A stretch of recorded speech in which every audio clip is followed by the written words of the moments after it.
tu roules sur le boulevard BD, cet album est fait pour toi. Spirou et Fantasio, l'intégrale tome 17, 2004-2008, Morvan, Munuera. 4 aventures de Spirou et Fantasio composent le 17e volume de l'intégrale du fer de lance des éditions Dupuis. Dessiné par José Luis Munuera, avec son style hyper dynamique, sans jamais chercher à copier qui que ce soit, et scénarisé par Jean-David Morvan, avec la participation de Yann pour le dernier, elles ont été publiées entre 2004 et 2008. Ça faisait 6 ans que Spirou était absent des pages de l'hebdomadaire éponyme à l'époque. Depuis Machine qui rêve, dernier album de Tom et Gendry qui faisait l'effet d'un jouet cassé par ses propriétaires. C'est dire si la nouvelle équipe était attendue avec espoir. Paris-sous-Seine ouvre le bal. Apparemment, l'invention du comte de Champignac pour irriguer les déserts fait des envieux. Pas comme est enlevé avec sa création par des robots. Le rapt est fomenté par Miss Flanner, une ancienne camarade d'études du comte. Spirou et Fantasio cherchent à retrouver leur ami pendant que Paris est envahi par les flots.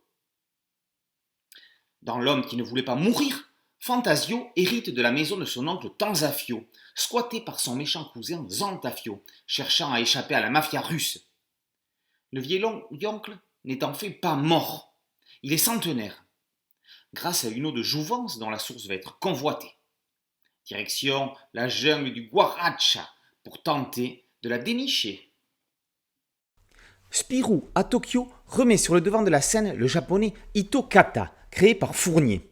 Le magicien demande à ses amis de retrouver Lo et Kou, 2 enfants aux pouvoirs paranormaux enlevés par des yakuza. Morvan est passionné de culture nippone et cela transparaît dans ce récit, accompagné ici d'une courte histoire au format manga dessinée par Hiroyuki Ushima. Alors qu'on a failli leur retirer la série des mains, Morvan et Munuera s'accrochent et signent le 50e album, aux sources du Z, avec la complicité de Yann au scénario. Miss Flanner est mourante. Avec Zorglub et le comte, lorsqu'ils étaient étudiants, elle avait inventé un pistolet temporel. Le savant fou propose à Spirou de remonter le temps pour sauver Miss Flanner. C'est l'occasion pour les auteurs de revenir sur quelques instants mythiques des aventures du plus célèbre groom du monde. Christelle Pissavi-Hiverneau rédige le, comme toujours merveilleux, dossier introductif. 60 pages d'illustrations et d'histoires de création constituent ce chapitre. On y suit le parcours chaotique d'une reprise pour laquelle les éditeurs n'ont pas vraiment eu la tâche rendue facile. Quelques récits complets des mêmes auteurs, parus dans l'hebdomadaire Spirou, ainsi que le calendrier 2007, parachèvent l'ouvrage.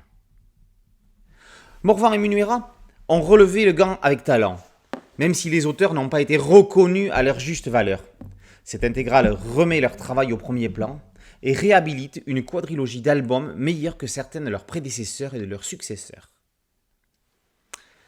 L'intégrale Spirou et Fantasio, tome 17, 2004-2008 par Morvan, Munuera, avec la participation de Yann et de Ushima, est paru aux éditions Dupuis, dans la collection Dupuis Patrimoine, avec un merveilleux dossier introductif de Christelle Pissavi-Hiverneau.